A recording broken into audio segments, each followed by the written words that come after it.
Avatar movie review fire and ash అన్నారు. Actually నిన్నే చూసా, క్వైట్ ఆనెస్ట్లీ 3.5 గంటల తర్వాత బాగా నిద్ర వచ్చింది, పడుకున్నా. సినిమా ఎలా ఉంది అంటే, మీరు ఒకవేళ సెకండ్ పార్ట్ అమ్మ చంపేశారు చింపేశారంటే వెళ్ళిపోండి, నచ్చేస్తుంది. లేదు సెకండ్ పార్ట్ ఇస్ బొక్క అనిపిస్తే ఇది ఓకే యావరేజ్ అనిపించచ్చు. సో డిపెండ్స్ అనమాట దాన్ని బట్టి. ఇంక మొదలు పెడదాం.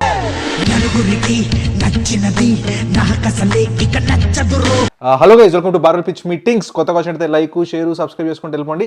తిన్నట్టు దగ్గర ఉన్న రౌండ్ ఫిగర్ రిటర్న్ చేసేయండి, బాగుంటుంది ఇయర్ ఎండ్ కల. ఇంకా సినిమా విషయానికి వస్తే, సినిమా అంటే ఏంటి? విజువల్లీ క్రేజీ అమేజింగ్గా ఉంటే సినిమా అంటారా? మీకు మంచి ఎక్స్పీరియన్స్ వస్తుంది. అలా నా దృష్టిలో విజువల్ ఉండాలి, సౌండ్ ఉండాలి, ఒక మంచి స్టోరీ ఉండాలి, మనల్ని కదిలించాలి, ఎనీవే కదిలించాలి. అది నవ్వించవచ్చు, ఏడిపించవచ్చు, ఆలోచించేలా చేయొచ్చు, లేదా క్యాజువల్గానే వెళ్ళొచ్చు. ఏదో ఒక మూమెంట్ అయితే రావాలి మనలో. అది స్టోరీ కానీ స్క్రీన్ ప్లే కానీ చాలా ఫ్యాక్టర్స్ ఉంటాయి అందులో. ఇవన్నీ కలిస్తేనే మూవీ, ఇదంతా కలిస్తేనే ఒక ఎక్స్పీరియన్స్. ఆ ఎక్స్పీరియన్స్ విధంగా ఎలా ఉందిరా అంటే కష్టం అండి. కథలు కావాలంటే యాదవ్కి ఎందుకు రా కష్టం, వై కష్టం అంటే, విజువల్ బాగుంది, ఎస్ బాగుంది, కొత్తగా ఏమైనా చూపించారా అంటే లేదు. అంటే ఫస్ట్ పార్ట్ సెకండ్ పార్ట్లో కొన్ని కొత్త వరల్డ్స్, అది ఎక్స్ప్లోరింగ్ అది ఇది చూపించారు.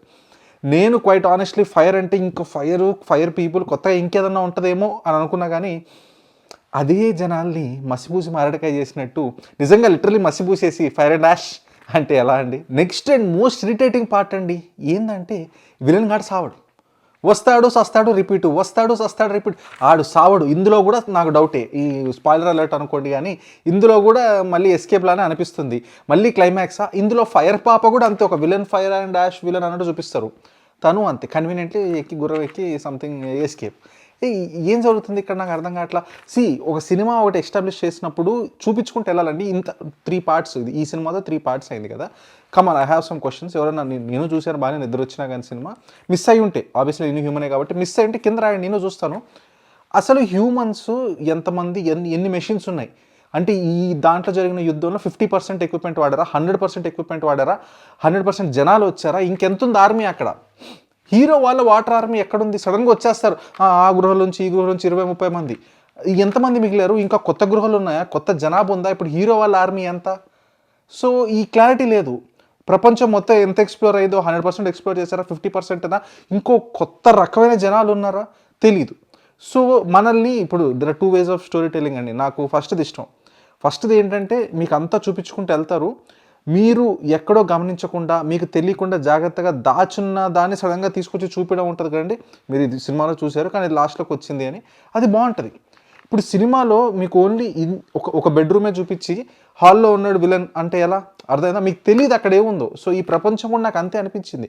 ఎస్, కొత్త ప్రపంచం సృష్టించారు, బ్యూటిఫుల్గా ఉంది, కాదనట్లేదు. కానీ కావాలని చెప్పి క్లారిటీగా చూపించట్లా అసలు ఎక్కడ ఏది ఉంది, ఎంతమంది ఉన్నారు, ఏవేమి ఉన్నాయని. ఏంటంటే నాకు అనిపిస్తుంది, లాస్ట్లో ఏదో తీసుకొచ్చేయచ్చు, ఒక కొత్త జంతువుని తీసుకొచ్చేయచ్చు, ఒక కొత్త సర్ప్రైజ్ తీసుకొచ్చేయచ్చు, నేనే రాస్తున్నా కదా ఏదైనా రాయొచ్చు అనే క్రియేటివిటీ యాంగిల్లో వెళ్ళారు. దట్ ఈస్ ఆల్సో సంథింగ్, అది వాళ్ళ ఇష్టం, కానీ నాకైతే అది అలాంటివి నచ్చవు. మీరేంటి ఇలాంటి కొత్త సర్ప్రైజ్ ఎలిమెంట్స్ సడన్గా వస్తే మీకు నచ్చిద్దా? కింద రాయండి. అండ్ ఇంకోటి ఏంటంటే, ఫైర్ అండ్ డాష్ అంటే ఫైర్ అని చెప్పి నా అత్యుత్సాహం, నా ఎక్స్పెక్టేషన్ తెలియదు, కానీ 100 మంది ఉంటారండి ఫైర్ అండ్ డాష్ పీపుల్ అంతే. ఈ ఫైర్ అండ్ డాష్ పీపుల్ కూడా వాళ్ళు విలన్స్ కాదు, వాళ్ళు ఏది కాదు, మధ్యలో పానకుల పుడకల్లాగా ఉంటారు, పప్పులో తాలింపులా ఉంటారు. దానికోసం ఒక సపరేట్ పార్టా? సో నాకెందుకో ఇది జస్టిఫైడ్ కాదనిపించింది. స్టోరీని లాగడం కోసం పెట్టినట్టు అనిపించింది, ఏదో ఫ్యామిలీ ఎమోషన్ చూపించడానికి. అండ్ స్టోరీ కూడా ఎలా ఉంటుందంటే అండి, మీకు ఒక చిన్న ఎగ్జాంపుల్ చెప్పుకుంటే వెళ్తే మీకు క్లారిటీ వస్తుంది, where I'm going with this అని. ఓ స్టోరీ ఉంటుంది. స్టోరీ ఎలా ఉంటుంది? చాలా సింపుల్గా ఉంటుంది. ఫ్యామిలీ ఉంటుంది, కిడ్నాప్, ఒక చిన్న గొడవ అయింది, ఫ్యామిలీ సపరేట్ అయింది, ఓ షిట్ వేర్ ఫ్యామిలీ అందరినీ కలపాలి అని చెప్పి ట్రై చేస్తారు, కలుపుతారు. మళ్ళీ ఒక చిన్న గొడవ జరిగింది, మళ్ళీ ఎవరో ఫ్యామిలీలో కిడ్నాప్ అవుతారు. అరే కిడ్నాప్ అయిన ఫ్యామిలీ, అరే ఎట్లా రా సేవ్ చేయాలని సేవ్ చేస్తారు. సేవ్ చేశాక ఎస్ ఇప్పుడు మన యుద్ధానికి రెడీ అవ్వాలి అని, విలన్ గాడు కూడా ఇప్పుడు చిన్న యుద్ధాలు అయిపోయినా ఇప్పుడు యుద్ధానికి రెడీ అవ్వాలి, వాళ్ళొక ఆర్మీ వీళ్ళొక ఆర్మీ. లాస్ట్కి వారంతా జరిగిద్ది, మెయిన్ క్యారెక్టర్స్ అందరూ ఎస్కేప్ అయిపోతారు, మళ్ళీ నెక్స్ట్ పార్ట్లో యుద్ధం చేసుకుందాం అంటారు. ఇప్పుడు ఇది అవతార్ 1, 2, 3 అనేది మీ ఊహకే వదిలేస్తున్నాను. అలా ఉంటుంది ఈ సినిమా. అన్నీ ఒకే విధంగా ఉంటాయి. ఏమన్నా అంటే, ఇన్నేళ్ళు వెయిట్ చేసి ఫస్ట్ సినిమా ఎప్పుడు వచ్చింది? 2009, ఇఫ్ ఐమ్ నాట్ 2009, నేను 10th క్లాస్లో ఉన్నప్పుడు వచ్చింది అది. నాకు తెల్లగడ్డలు వస్తున్నాయి కానీ ప్యాటర్న్ మాత్రం మారట్లేదు. ఇందాక చెప్పిన స్టోరీ ఉంది, అంతకి మించి డీవియేట్ అవ్వదు, ఆల్మోస్ట్ అదే స్టోరీ. ఈ స్టోరీకి 3.5 hours అంటే కొంచెం లాగ్ అనే అనిపిస్తుంది. ఏంటంటే లాగ్ అనేది ఎందుకు అనిపిస్తుంది అంటే, ఆ స్టోరీ ముందుకెళ్ళాలి. మనల్ని గ్రిప్ చేయాలి. చాలామంది ఈ మధ్య చూస్తుంది ఏంటంటే జనాల్ని బ్లేమ్ చేస్తారు, మీరు ఇది అవుతున్నారు, మీరు ఎస్ సొసైటీ మారుతూనే ఉంటుంది, జనాలు మారుతూనే ఉంటారు. ఉన్న టెక్నాలజీ బట్టి జనాల అటెన్షన్ స్పాన్ తగ్గుతూనే ఉంటుంది. It has always been happening. So ఇప్పుడు ఒకప్పుడు చెక్క బొమ్మలతో ఆడుకునే వాళ్ళు ఇప్పుడు ఐప్యాడ్లతో ఆడుకుంటున్నారు పిల్లలే. సో అది కరెక్టా తప్ప అనేది పక్కన పెడితే మనం ఒక కాంటెంట్ని ప్రొడ్యూస్ చేస్తున్నప్పుడు అది మనసులో పెట్టుకొని కొంచెం ఎంగేజింగ్గా తీయాలి అనేది నా అభిప్రాయం. మీరేమంటారు? లేదు ఒక ప్రాపర్ సినిమా ఉంటే మనమే మార్చుకోవాలంటారా? Maybe that is also true, detox అవ్వాల్సిందే. మరి ఇందులో కూడా సేమ్ లాస్ట్ పార్ట్లో ఉన్న ఒకటి ఉంటుందండి, నాకు అది నచ్చదు. ఇందాక చెప్పింది సేమ్, కాకపోతే ఇప్పుడు కొంచెం డెఫినేషన్ వైజ్ చెప్తాను. సెకండ్ పార్ట్ చూస్తుంటే ఒక వేల్ టైప్ ఒక జంతువు ఉంటుంది, అది వచ్చేసి ఇట్ సేవ్స్ ద డే అనమాట. ఇక్కడ అది కూడా సరిపోదు కాబట్టి ఇంకో కొత్త యానిమల్ ఇంట్రడ్యూస్ చేస్తాం, ఇప్పుడు that comes and saves the day అంటారు. సో ఇప్పుడు నెక్స్ట్ పార్ట్లో ఏంది, ఇప్పుడు భూమి కింద అండర్ గ్రౌండ్ పీపుల్ ఉన్నాడు, అవతార్ అండర్ గ్రౌండ్ అంటారా, అండర్ గ్రౌండ్ నుంచి వచ్చి మళ్ళీ ఏమైనా కాపాడతారా?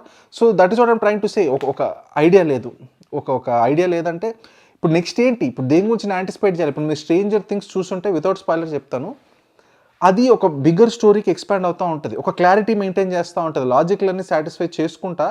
ఏంటి సెకండ్ పార్ట్ ఎందుకు అంటే ఓకే ఇంకేదన్నా పెద్దది ఉందేమో, ఒక ప్రపంచం సృష్టిస్తుంది.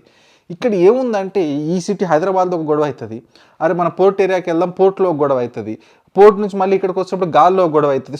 సో ఇక్కడ క్లారిటీ మిస్ అవుతుంది, ఒక స్కోప్ పెరగట్లా, విలన్ల స్కోప్ పెరగట్లా, పవర్ పెరగట్లా, ఏది మారట్లా. అదే యుద్ధాలు 10 సార్లు జరుగుతుంటే ఇది ఫాస్ట్ అండ్ ఫ్యూరియస్ ఫ్రాంచైజీకి దీనికి తేడా ఏందని, ఆడ కూడా అంతే ఫ్యామిలీ బ్రదర్హుడ్ అది ఇది అంటారు, వాళ్ళు కార్లలో పోతే వీళ్ళు ఎగురుకుంటూ వెళ్తారు అంతే. అంతకుమించి ఈ ఫ్యామిలీ ఎమోషన్ గొడవ వార్ రిపీట్ అవుతూనే ఉంది. ఏమండి నాకైతే ఇంకా బోర్ కొట్టేసింది. మీకే అనిపిస్తుంది లేదు come on this is the film that we want right now అనిపిస్తుందా? బట్ ఒకటైతే చెప్తాను, ఇలాంటి సినిమాలు వస్తాయి, డబ్బులు కలెక్ట్ చేస్తాయి, 1 నెలల తర్వాత అందరూ మర్చిపోతారు, లిటరల్లీ మర్చిపోతారు. అట్లనే ఉంటుంది. నాకు ఎప్పుడో సెకండ్ చూసిన ఫీలు లేదు, ఏది లేదు, కొంచెం రీక్యాప్ చూసుకొని వెళ్ళాల్సి వచ్చేది ఈ సినిమాకి, అంతే తప్ప మీ మైండ్లో అయితే గుర్తున్నాయా కరెక్ట్గా ఈవెంట్స్ పార్ట్ 1 జరిగింది, పార్ట్ 2 జరిగింది, వావ్ అన్నట్టు మీరు వెయిట్ చేస్తున్నారా? నాకైతే అలా లేదండి, లేదా నా మెమరీగా దొబ్బిందేమో. ఓకే, ఇది మన review of Avatar fire and dash. సింపుల్గా చెప్పాలంటే మసిబూసి మనడికాయ చేస్తారు అంతే. మీకే అనిపిస్తుందో కింద రాయండి. చూసిన బాల్ పిచ్ మీటింగ్స్ కలుద్దాం మళ్ళీ వచ్చారు. Thank you.